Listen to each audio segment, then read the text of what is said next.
যিহেতুকে 4 মে'ত ফলাফল ঘোষণা হ'ব আৰু সেই উৎকণ্ঠা এতিয়া বৃদ্ধি পোৱাৰ সময়তে নিউজ লাইফৰ যি মেগা এক্সিট পোল, এই মেগা এক্সিট পোলত স্পষ্টকৈ দেখুওৱা হৈছে যে এইবাৰ পুনৰবাৰ তৃতীয়বাৰৰ কাৰণে বিজেপি চৰকাৰ আৰু মুখ্যমন্ত্ৰী ডক্টৰ হিমন্ত বিশ্ব শৰ্মাৰ দ্বিতীয়টো কাৰ্যকালৰ কাৰণে চৰকাৰ গঠন কৰাৰ দিশে আগবাঢ়িছে।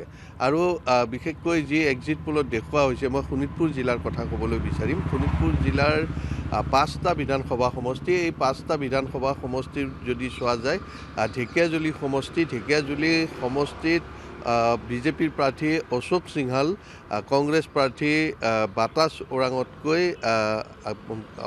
অগ্ৰসৰ হৈ থকা, আগবাঢ়ি থকা দেখুওৱা হৈছে, পৰিলক্ষিত হৈছে আৰু তেনে এক ইংগিত পোৱা গৈছে।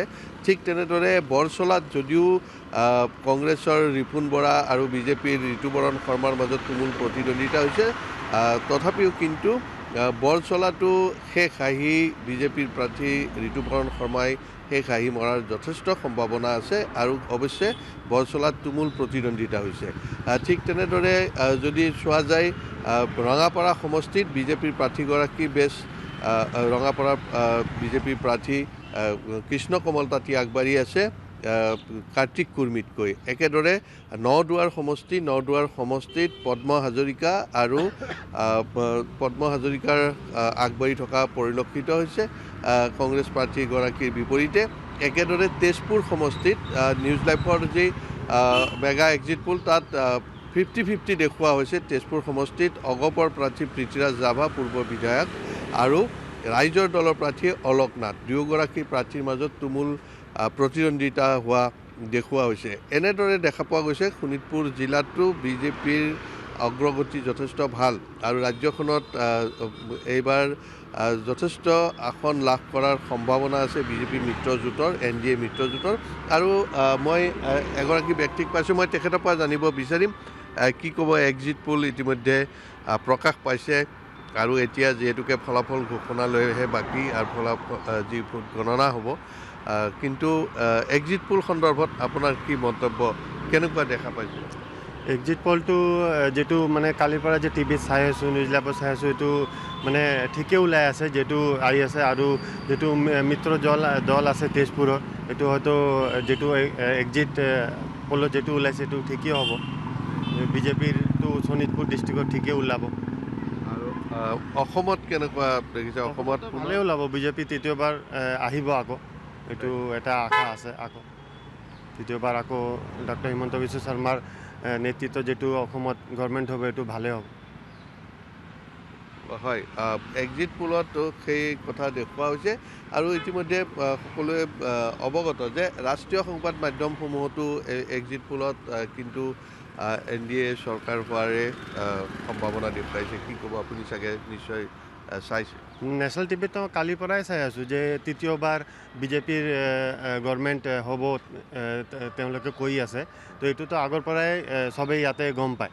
আৰু বিজেপি চৰকাৰ যেতিয়াৰ পৰা আছে অসমত, ইয়াতে শান্তি শৃংখলা বজাই আছে, ভালে গভৰ্ণমেণ্ট চলি আছে। নিউজ লাইফৰ এক্সিট পোল সম্পৰ্কে কি কয়? তেজপুৰৰ যিকেইখন আসনৰ কথা কোৱা হৈছে, তেজপুৰ 50-50 নে কেনেকুৱা আছে? তেজপুৰ 50-50 নহয়, তেজপুৰ পৃথ্বীৰাজ ৰাভা ডাঙৰীয়াই আহিব ইয়াতে। এইটো 100% হয়। AJP আৰু বিজেপি যিটো মিত্ৰ দল আছে, এইটোৱে তেওঁৱে আহিব। বাকী সমষ্টিকেইটাত কেনেকুৱা? বাকী ঢেকীয়াজুলি অলপ মানে 50-50 আছে, বাকীটো ঠিকেই আছে মই ভাবাত। ধন্যবাদ। আৰু এইদৰে দেখা পোৱা গৈছে যে সৰ্বসাধাৰণ যি লোক, জনসাধাৰণৰ মাজতো এক্সিট পোল সম্পৰ্কে যথেষ্ট সন্তুষ্টি প্ৰকাশ কৰিছে আৰু তেওঁলোকেও এটা কথাই কৈছে যে পুনৰবাৰ বিজেপি চৰকাৰ হ'ব আৰু যি একক সংখ্যাগৰিষ্ঠতাই নহয়, তাতকৈ যথেষ্ট সংখ্যক আসন লাভ কৰিব বুলি সকলোৱে আত্মবিশ্বাসী হৈ থকা পৰিলক্ষিত হৈছে। হয়, পুলক কুমাৰ ডেকা, আপোনাক ধন্যবাদ জনাইছোঁ। আৰু বহু প্ৰতীক্ষিত এক্সিট পোল প্ৰকাশ পাইছে আৰু এই পোলত এবাৰ দেখুওৱা হৈছে পুনৰবাৰ বিজেপিৰে চৰকাৰ গঠন হ'ব আৰু দ্বিতীয়বাৰলৈ মুখ্যমন্ত্ৰী হিচাপে কাৰ্যনিৰ্বাহ কৰিব মুখ্যমন্ত্ৰী ডক্টৰ হিমন্ত বিশ্ব শৰ্মাই আৰু এক্সিট পোল প্ৰকাশ কৰাৰ পিছতে ৰাইজৰ মাজত প্ৰতিক্ৰিয়া দেখিবলৈ পোৱা গৈছে আৰু আমি এইবাৰ মংগলদৈলৈ যাব বিচাৰিম মংগলদৈৰ পৰা আমাৰ জ্যেষ্ঠ সাংবাদিক মুকুট ৰাজ শৰ্মা আছে মুকুট ৰাজ শৰ্মাৰ সৈতে মুঠত আমি সংযুক্ত হৈছোঁ মুকুট ৰাজ শৰ্মা যি এক্সিট পোল প্ৰকাশ পাইছে তাত দেখুওৱা হৈছে পুনৰবাৰ বিজেপিয়ে চৰকাৰ গঠন কৰিব অসমত পুনৰবাৰ হিমন্ত বিশ্ব শৰ্মাৰ চৰকাৰ হ'ব আৰু তাৰ পিছতে ৰাইজৰ মাজত প্ৰতিক্ৰিয়া ৰাইজে কি কয় নিশ্চিতভাৱে যোৱাকালি যি নিউজ লাইফে মেগা এক্সিট প্ৰকাশ কৰিলে তাৰ পিছতে ৰাজ্যসভাৰ ব্যাপক প্ৰতিক্ৰিয়া হৈছে পুনৰবাৰ অসমত বিজেপি চৰকাৰ হ'ব মুখ্যমন্ত্ৰী হ'ব পুনৰবাৰ ডক্টৰ হিমন্ত বিশ্ব শৰ্মা আৰু দেখা গৈছে যি এক্সিট পোল বিশেষকৈ দৰঙৰ 3টা সমষ্টি আছিলে চিপাঝাৰ দলগাঁও আৰু মঙলদৈ 3টা সমষ্টিতে এক্সিট পোলক ৰাইজ ধুনীয়া সন্তুষ্ট ৰাইজে যি ধৰণে ৰাইজে ভাবিছিলে একেধৰণে এক্সিট প্ৰকাশ পাইছে আৰু মোৰ লগত এই মুহূৰ্তত মই মঙলদৈ চহৰত উপস্থিত মোৰ লগত স্থানীয় ব্যক্তি বহু আছে মই তেওঁলোকৰ যাম আপোনাৰ চলাইছোঁ প্ৰতিক্ৰিয়া কাইলৈ যে এক্সিট প্ৰকাশ পালে যোৱাকালি আমি ৰাতি যি নিউজ লাইভৰ জৰিয়তে যি আমি সমীক্ষা চাইছোঁ এক্সিট পোলটো খুব ভাল হৈছে ইয়াৰ আগতেও নিউজ লাইভে যিবিলাক এক্সিট পোল দিছিলে সেইবিলাক মানে মিলিছে গতিকে সৰ্বভাৰতীয় নিউজ চেনেলে যি সমীক্ষা দিছে এই সমীক্ষা খুব ভাল হৈছে আৰু যোৱা 5টা বৰ্ষত ডক্টৰ হিমন্ত বিশ্ব শৰ্মাৰ নেতৃত্বত যি চৰকাৰ এই চৰকাৰে যথেষ্ট উন্নয়ন কৰিছে সকলো স্তৰতে উন্নয়ন হৈছে গতিকে অসমবাসী এই উন্নয়নৰ প্ৰতি লক্ষ্য ৰাখি স্বতঃস্ফূৰ্তভাৱে হিমন্ত বিশ্ব শৰ্মা ডাঙৰীয়াৰ নেতৃত্বত আকৌ যেন চৰকাৰ হৈ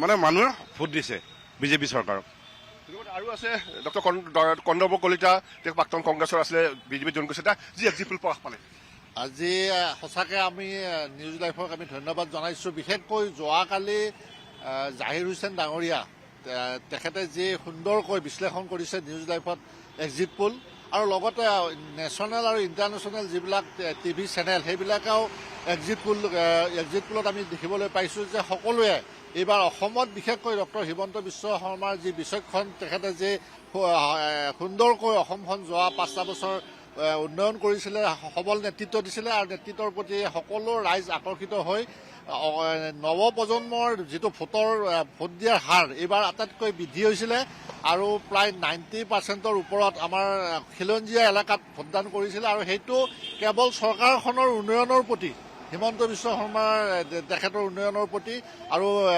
নৰেন্দ্ৰ মোদী ডাঙৰীয়া যি বিজেপি চৰকাৰ সেই উন্নয়নৰ প্ৰতি আকৰ্ষিত হয় আৰু ডেফিনেটলি এইবাৰ একক সংখ্যাগৰিষ্ঠতা পোৱাৰ উপৰিও এক্সিট পোলত যি ধৰণে কৈছে নিউজ লাইফে বা বিভিন্ন টিভি চেনেলে সেই ধৰণে প্ৰায় 100খন ক্ৰছ কৰিলেও একো আচৰিত হ'ব লগা নাই মানে 80টো ক্ৰছ কৰিবই 80খন NDA আমাৰ বিজেপি নেতৃত্বাধীন NDA 80খন ক্ৰছ কৰিব হয়তো 100খনো ক্ৰছ কৰিব পাৰে আমাৰ দলৰ সভাপতি সন্মানীয় দিলীপ শইকীয়া ডাঙৰীয়াই যোৱাকালি তেখেতে যি প্ৰেছমিট দিছে তাতো তেখেতে এক্সিট পোলত তেখেতেও নিজাববীয়াকৈও তেওঁ কৈছে যে এইটো 100খনো ক্ৰছ কৰিব পাৰে বিৰোধী কোনো ধৰণৰ যি ধৰণে কৈছে চৰকাৰ গঠন কৰিম বুলি এক্সিট পোলত দেখুওৱা হোৱা নাই মই এষাৰ কথা আগতেও কৈছিলোঁ আজিও মই পুনৰ কওঁ যে কংগ্ৰেছৰ যিগৰাকী সভাপতি তেওঁ নিজকে ৰজা বুলি ভাবে যুৱৰাজ বুলি ভাবে তেখেতে এইবাৰ নিৰ্বাচনত বেয়াকৈ হাৰিব যিটো দলৰ সভাপতিয়ে হাৰিব তেওঁ যোৰহাটত বেয়াকৈ হাৰিব গতিকে কংগ্ৰেছ শূন্য কংগ্ৰেছে কেৱল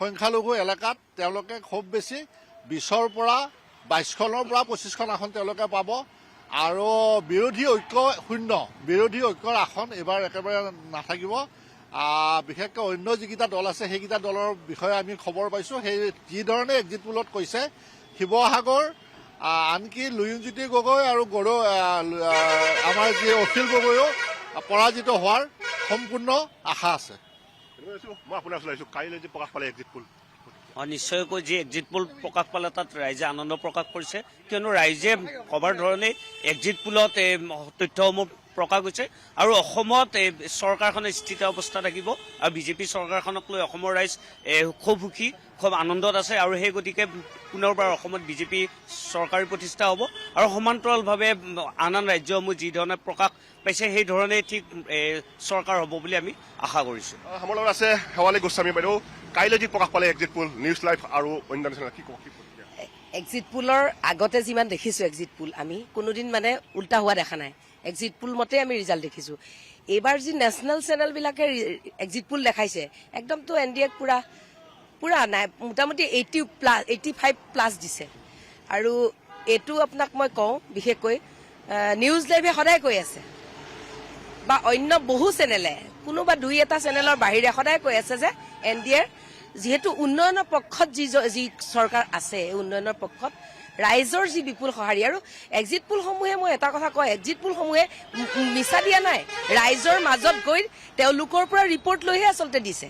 গতিকে এক্সিট পোলক আমি বহুত মানে সমৰ্থন কৰিছোঁ। এক্সিট পোলৰ সেইটোৱেই ৰিজাল্ট হ'ব বুলি আমি আশা কৰিছোঁ আৰু মই নিজৰ এক্সিট পোল কওঁ, মই 100 ধৰিছোঁ NDA। দৰং জিলা বাইদেউ 3টা সমষ্টি, দৰং জিলা সমষ্টি আছে চিপাঝাৰ, দলগাঁও আৰু মঙলদৈ। কি ক'ব? চিপাঝাৰ মঙলদৈ আমাৰ বিজেপিৰ আহিবই, বিজেপিৰ আহিব। মই দলগাঁৱৰ কথা কওঁ, যদি সেই সংখ্যালঘু ৰাইজে, সংখ্যালঘু অধ্যুষিত যিহেতু এইটো সমষ্টি হয়, গতিকে সংখ্যালঘু ৰাইজে যদি উন্নয়নৰ পক্ষত আছো বুলি ভাবিছে, তেতিয়াহ'লে কিন্তু তাতে উন্নয়নৰ পক্ষত বিজেপিৰ যি প্ৰাৰ্থী কৃষ্ণা সাহা তেখেতকে ভোট দিছে বুলি আমি অনুভৱ কৰিছোঁ। দলগাঁও আৰু মঙলদৈ চিপাঝাৰ কি ক'ব? 100% মঙলদৈ আৰু চিপাঝাৰ 100% বিজেপি জিকিব। কিন্তু তাক কণ্টেষ্ট হৈছে চিপাঝাৰত। নাই, চিপাঝাৰ গ্ৰাউণ্ড ৰিপৰ্টটো হ'ল তাত বিশেষকৈ বিজেপিৰ সংগঠন অতি শক্তিশালী আৰু যিগৰাকী প্ৰাৰ্থী তেখেতে যথেষ্ট কাম কৰিছে, ডক্টৰ পৰমানন্দ ৰাজবংশী, তেখেত জিকাটো নিশ্চিত।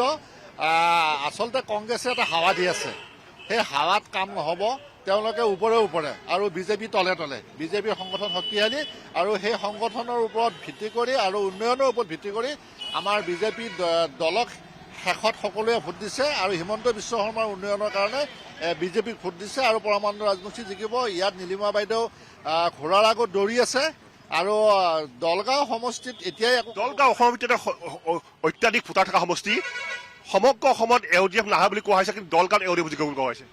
দলগাঁও যিহেতু সেইটো 98% সংখ্যালঘু অধ্যুষিত এটা সমষ্টি, গতিকে তাত সংখ্যালঘু ভোটাৰৰ তেওঁলোকে সদায় দেখিবলৈ পোৱা গৈছে যে তেওঁলোকে ধৰ্মীয় মেৰুকৰণৰ ওপৰত তেওঁলোকে বেছি গুৰুত্ব দিয়ে। সেইকাৰণে তেওঁলোকে কাক ভোট দিছে আমি ধৰিব পৰা নাই, কিন্তু আমাৰ বিজেপিৰ প্ৰাৰ্থী কৃষ্ণা সাহা যথেষ্ট আগবাঢ়ি আছে। হয়তো তেখেতো নিৰ্বাচিত হ'ব পাৰে আৰু নহ'লে LDFৰ কথাটো ওলাই আছে। এই দুটাৰ ভিতৰতে কংগ্ৰেছ হ'ব বুলি আমি গম পাওঁ। দলগাঁও LDF নে যি কংগ্ৰেছৰ পৰা আহিছে নিৰ্দলীয়? নিশ্চয়কৈ চাওক, দলগাঁৱত ধন্যবাদ জনাইছোঁ। কংগ্ৰেছ